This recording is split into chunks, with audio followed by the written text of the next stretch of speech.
राहुल और विक्की ने अपनी पूरी ज़िंदगी में ऐसा कुछ एक्सपीरियंस नहीं किया था जो एक्सपीरियंस उन्होंने अपने इन 3 दिनों में कर लिया था। इन्होंने कुछ ऐसा देख लिया था जिसके ऊपर इन्हें ज़िंदगी भर विश्वास बना रहा। आज भी विक्की इन सब चीज़ों पर विश्वास करता है और लोगों को भी बताता है कि ये सब चीज़ इस धरती पर है। चलिए जानते हैं क्या देखा विक्की ने और राहुल ने। उससे पहले चैनल का इंट्रो।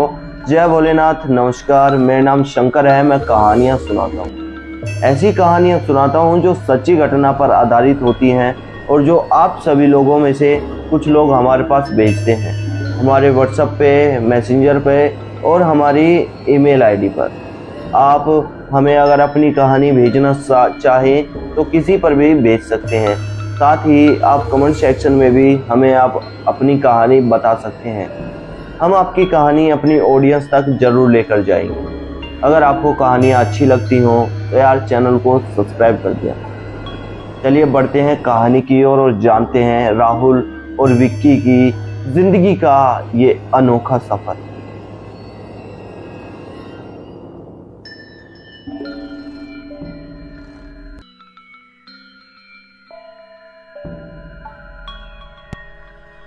राहुल और विक्की ने हाल ही में 12वीं पास की थी। 12th पास आउट करने के बाद ये दोनों बाहर वेकेशन के लिए जाना चाहते थे, घूमने फिरने जाना चाहते थे। बम्बई में रहने वाले ये दोनों ही लड़के घर से काफ़ी मजबूत थे, स्ट्रॉन्ग थे, यानी कि फैमिली काफ़ी पैसों वाली थी। दोनों ही कॉलेज एडमिशन लेने से पहले कहीं बाहर की ट्रिप लेना चाहते थे, मुंबई से बाहर की। अभी तक स्कूल टाइम पे ये कभी अकेले बाहर नहीं गए थे, इसीलिए ये दोनों बाहर जाना चाहते थे। दोनों का एक दूसरे के घर पे भी काफ़ी आना जाना था। फैमिली भी दोनों को अच्छे से जानती थी। जब ये अपनी फैमिली को बताते हैं कि हमें बाहर घूमने के लिए जाना है तो फैमिली मना कर देती है कि अभी तो 12th पास आउट की है, इतनी जल्दी तुम बाहर घूमने जा रहे हो, अभी तुम बच्चे हो। आजकल के बच्चे कहाँ ही सुनते हैं, मुंह फुलाकर बैठ गए, खाना नहीं खाया, गुस्सा रहे फैमिली से। 2-4 दिन के इस बर्ताव के बाद फैमिली हाँ कर देती है। घर से कैश पकड़ते हैं, गाड़ी उठाते हैं और चल देते हैं वेकेशन के लिए।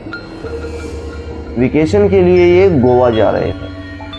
मुंबई से गोवा का सफ़र आसान तो है, लेकिन इसमें भी 48 घंटे से ज़्यादा लग जाते हैं।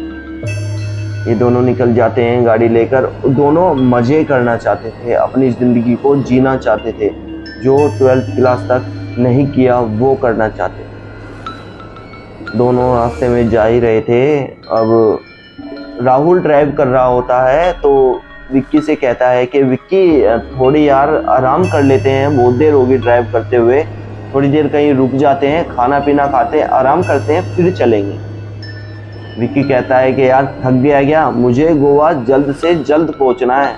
अगर गाड़ी तुझसे नहीं चलाई जा रही तो मैं चला लूँगा, परेशानी कोई नहीं है, लेकिन फटाफट गोवा पहुँचे, वहीं अब तो सब कुछ करेंगे, खाना भी वहीं खाएंगे, आराम भी वहीं करेंगे। हालांकि विक्की को भी भूख लग रही थी, लेकिन वो गोवा के एक्साइटमेंट में जल्दी पहुंचना चाहता था। अब राहुल ने कहा कि यार थोड़ी दूर तू ड्राइव कर ले। ये बात कर ही रहे थे, इतने में ही हाईवे पे एक लड़की खड़ी होती है, उन्हीं की हम उम्र की। हाथ में एक बड़ा सा सूटकेस था और लिफ्ट मांग रही थी। तो विक्की देखता है कि एक लड़की खड़ी है। वो राहुल को कहता है कि राहुल, सामने एक लड़की खड़ी है, जरा गाड़ी साइड में लगा, रोक, पूछते हैं क्या हुआ। राहुल गाड़ी को साइड में लगाता है। विक्की पूछता है कि मैडम क्या हुआ, कहीं जाना है तो ड्रॉप कर दें। लड़की कहती है कि मुझे गोवा तक जाना है, मेरी गाड़ी पीछे ख़राब हो गई थी, मैंने मैकेनिक को फ़ोन कर दिया है, वो गाड़ी को ले जाएगा, लेकिन मुझे गोवा अर्जेंट पहुंचना है।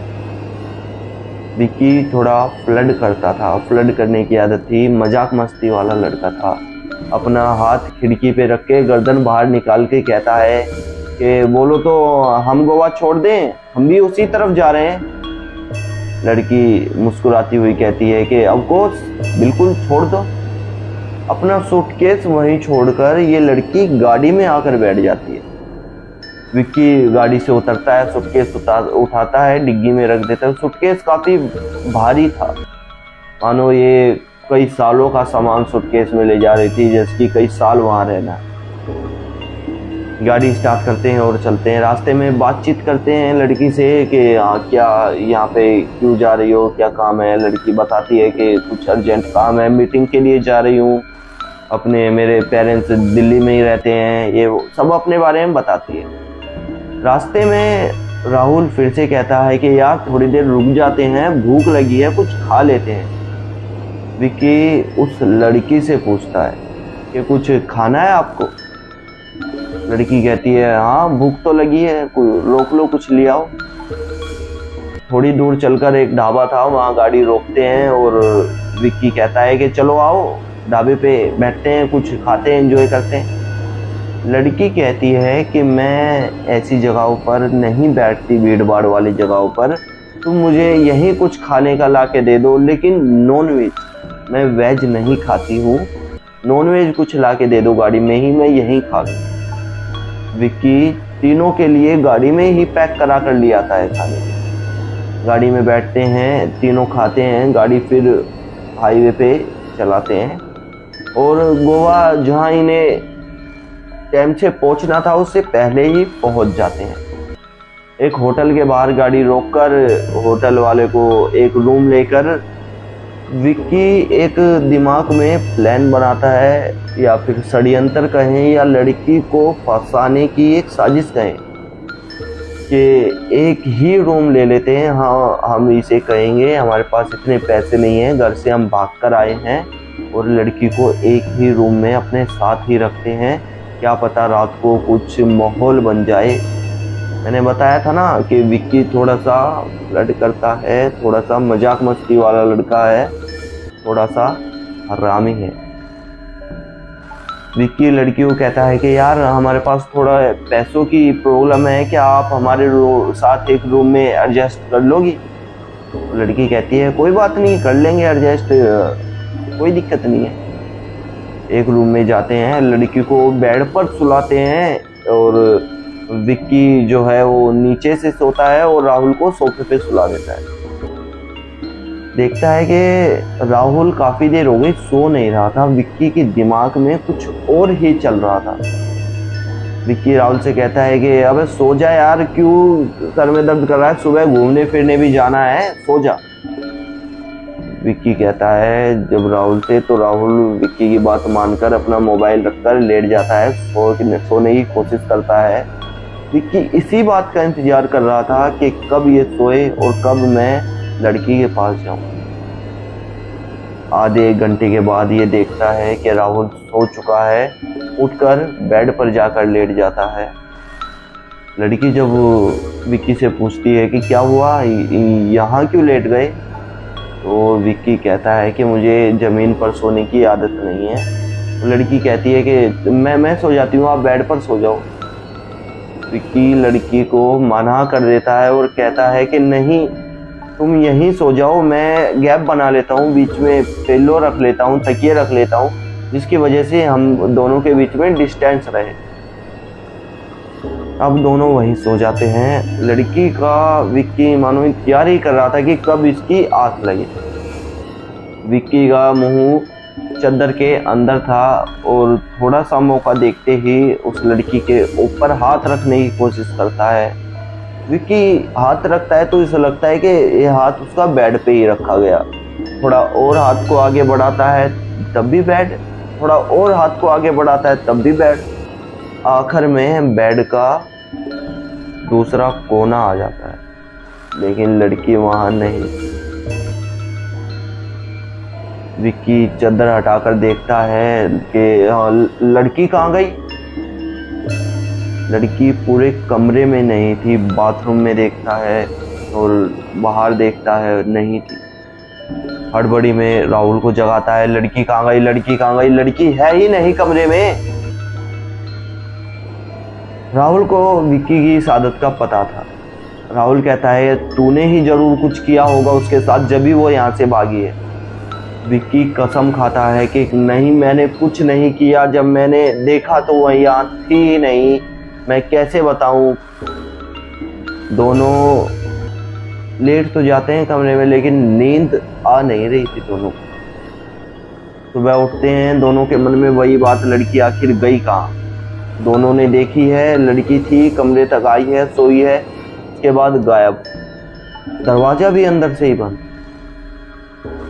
नीचे जाते हैं, स्टाफ से पूछते हैं क्या यार तुमने रात को किसी लड़की को बाहर जाते हुए देखा? नहीं सर, मैंने किसी लड़की को बाहर जाते हुए नहीं देखा। कौन सी लड़की? यार वही जो हमारे साथ आई थी। आप दोनों के साथ? सर नहीं, जब आप लोग आए तो मैं यहीं था, बल्कि चाबी भी मैंने ही दी है आपको। आपके साथ कोई लड़की नहीं थी। क्या? वो लड़की यार हमारे साथ ही तो खड़ी थी। नहीं सर, मुझे अच्छे से याद है आप दोनों ही आए थे। विक्की और राहुल भयानक तरीके से डर गए थे। दोनों का सर फटने को हो गया था कि लड़की को हम लेकर आए हैं कमरे तक, आखिर गई कहां। राहुल और विक्की दोनों उसी समय गाड़ी में बैठते हैं और वहां से निकल जाते हैं। आधे घंटे गाड़ी चलाने के बाद विक्की को ये ध्यान आता है कि उस लड़की का सूटकेस हमारी डिग्गी में ही है और चाबी पूरी रात जेब में ही थी। अगर वो लड़की गई है तो उसका सूटकेस गाड़ी में ही होगा। विक्की फटाफट उतरता है, गाड़ी की डिग्गी खोलता है और देखता है सूटकेस वहीं था।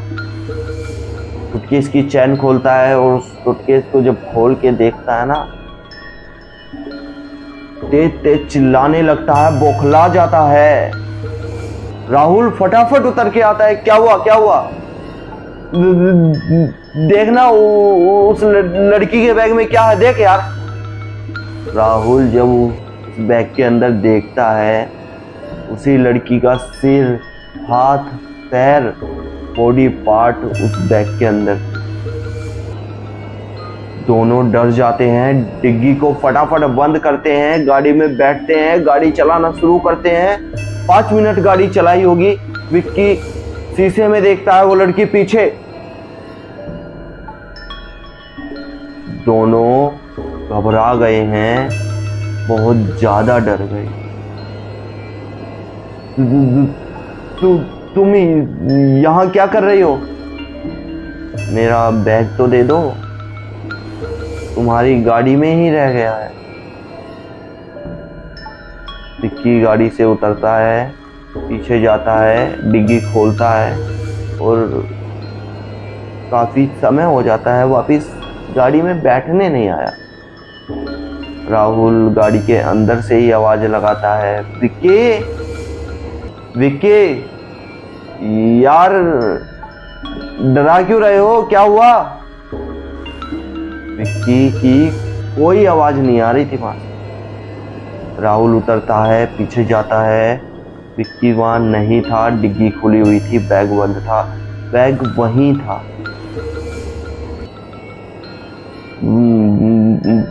मजाक मत करो मेरे साथ, मुझे पता है तुम दोनों यही हो यार, मेरे को डर लग रहा है, आ जाओ यार।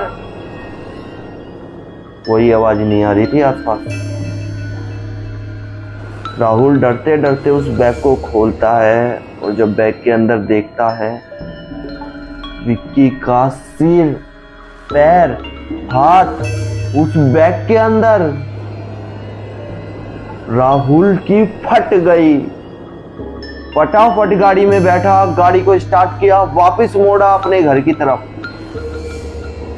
घर का ये रास्ता बड़ी मुश्किल से तय किया था उसने। पूरे रास्ते आंखों से आंसू रुक नहीं रहे थे। घर आकर ये पूरी बात अपने घर वालों को बताता है। वो बैग और वो शरीर का हिस्सा अभी भी उसी बैग के अंदर था। घर वाले उसका अंतिम संस्कार करते हैं। राहुल को आज भी वो सपने आते। घर वालों ने जब राहुल के इलाज के लिए किसी तांत्रिक को बुलाया तो उसने बताया कि जिस लड़की को तुमने लिफ्ट दी थी, जो मिली थी काफ़ी सालों पहले, उसको इसी हाईवे पर उस लड़की के पति ने ही इस बैग में भरकर इसी हालत में यहाँ छोड़ दिया।